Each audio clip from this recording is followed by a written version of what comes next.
कुशल घर से बाहर निकला तो देखा सामने रमेश चाचा खड़े थे। उसने चाचा को देखा और उनके पास जाकर खड़ा हो गया। चाचा जी, आज कहाँ चलना है? लेकिन रमेश चाचा बिना कुछ कहे आगे चले गए। कुशल बेमन से अपने घर में वापस चला गया। कुशल मम्मी, चाचा अब मुझसे बात नहीं करते, क्या बात है? बेटा, तेरे पापा और चाचा में जायदाद को लेकर कुछ कहा सुनी हो गई है। हमारा उन लोगों से कोई लेना देना नहीं है। लेकिन चाचा तो बहुत अच्छे हैं, हमेशा मुझे स्कूल से लाते थे, वहाँ आइसक्रीम दिलवाते थे। अब क्या हो गया? कहा ना उनसे बात मत किया कर, नहीं तो तेरे पापा तुझे बहुत मारेंगे। रघुनाथ जी और रमेश दोनों भाई थे। दोनों की मार्केट में कपड़े की दुकान थी। पिताजी के मरने के बाद रघुनाथ जी और रमेश ने मिलकर दुकान को चलाया था। रघुनाथ जी और हेमा ने रमेश को अपने बच्चे की तरह रखा, उसकी शादी की। लेकिन शादी के बाद रमेश का स्वभाव बदल गया। वह दुकान से अक्सर गायब रहता था, दुकान से ज्यादा पैसे ले लेता था। रघुनाथ जी ने कभी कोई हिसाब नहीं रखा, लेकिन कुछ समय से दुकान में घाटा होने लगा। बाद में पता लगा कि रमेश ज्यादा पैसे ले रहा है। रघुनाथ जी बोलते हैं, रमेश, जब हम महीने के अंत में बराबर पैसे लेते हैं तो तुम जमा खर्च के पैसे कैसे ले सकते हो? भैया मेरी शादी हो गई है, मुझे पैसों की जरूरत थी तो मैंने ले लिया। अब क्या हर काम आपसे पूछ कर करना पड़ेगा? रघुनाथ जी घर की शांति को बनाए रखने के लिए चुप रह गए।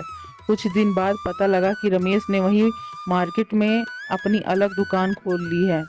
रघुनाथ जी और हेमा इस बात से बहुत दुखी थे कि रमेश ने बिना बताए ये सब किया। अरे, तुझे अलग दुकान खोलनी थी तो मुझे बताता, मैं खुलवा देता। क्या तूने मुझे बताना भी जरूरी नहीं समझा? और मैंने सुना है तूने इसके लिए कर्ज भी लिया है, चुकाएगा कहाँ से?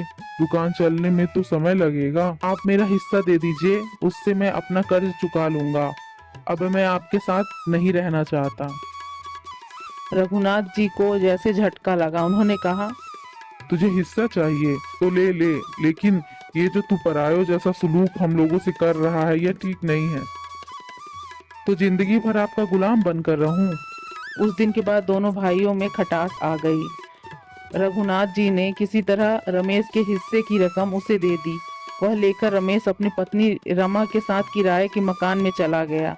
दोनों परिवारों के बीच एक खाई सी खुद गई थी। ये बातें नन्हे से कुशल को समझ नहीं आ रही थी। वह तो आज भी अपने चाचा से उसी प्यार की उम्मीद कर रहा था। एक दिन कुशल स्कूल गया, वहां उसकी तबीयत खराब हो गई। हेमा उसे घर लाई, उसे डॉक्टर को दिखाया गया। डॉक्टर ने अस्पताल में जाने को कह दिया। अस्पताल में जाने पर सारे टेस्ट किए गए तो पता लगा कुशल के पेट में इन्फेक्शन हो गया है। महीनों तक कुशल का इलाज चलता रहा। कुशल बहुत कमजोर हो गया था। एक दिन उसकी तबीयत ज्यादा बिगड़ी तो उसे अस्पताल में भर्ती करना पड़ा। रघुनाथ जी बहुत परेशान थे। एक दिन वह कुशल के लिए केमिस्ट से दवाई खरीद रहे थे, तभी रमेश वहां से गुजरा। उनके जाने के बाद उसने दुकानदार से पूछा तो उसने बताया कि वे तो अक्सर दवाई खरीदते हैं, उनका बेटा बीमार है। दुकानदार से अस्पताल के बारे में पूछकर रमेश सीधा अस्पताल पहुंच गया। उसने अपने भाई और डॉक्टर की बातें सुनी। देखिए, आपके बेटे का ऑपरेशन करना बहुत जरूरी है, आप समझते क्यों नहीं? डॉक्टर साहब, मैं पैसों का इंतजाम कर रहा हूँ, लेकिन रकम इतनी बड़ी है, मुझे कुछ समय दीजिए। मैंने अपनी दुकान और घर दोनों गिरवी रखने की बात कर ली है, 2 दिन में पैसे आ जाएंगे। जो कुछ करना है जल्दी करो, नहीं तो पछताने के अलावा कुछ हाथ नहीं लगेगा।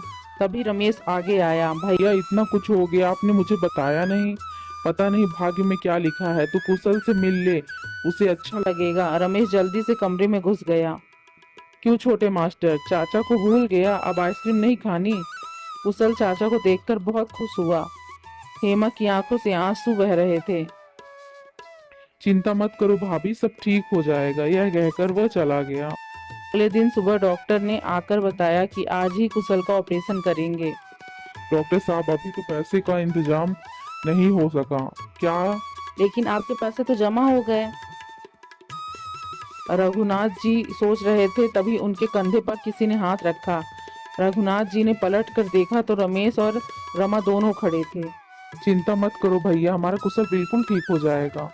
मैंने कल ही अपनी दुकान बेच दी, अभी सुबह ही पैसे मिले तो मैं रमा को लेकर यहाँ आ गया। रघुनाथ जी की आंखों से आंसू बह रहे थे। पगले, ये क्या किया? अब क्या करेगा बिना दुकान के? कुछ भी कर लूंगा भैया, लेकिन अपने बेटे को तड़पते नहीं देख सकता। कुछ भी क्यों, अपनी दुकान है ना, दोनों भाई वहीं बैठेंगे। दोनों भाई गले लग गए। यह देख के रमा और हेमा की आंखें भी नम हो गईं। कुशल का ऑपरेशन हुआ, वह ठीक हो गया। कुछ ही दिन में अस्पताल से छुट्टी मिल गई, वह घर आ गया। रमेश अब भी अलग रहेगा मुझसे। जा अपना सामान ले आ, हम सब साथ में रहेंगे। लेकिन भैया, मैं तो अपना हिस्सा ले चुका हूँ, वो मैंने सब कर्ज में चुका दिया। पगले, तू भी मेरे ही हिस्से में है। छोड़ ये सब, चुपचाप जाकर सामान ले आ। अब कुशल हर दिन अपने चाचा के साथ स्कूल जाता और वापस आते समय चाचा भतीजे दोनों आइसक्रीम खाते।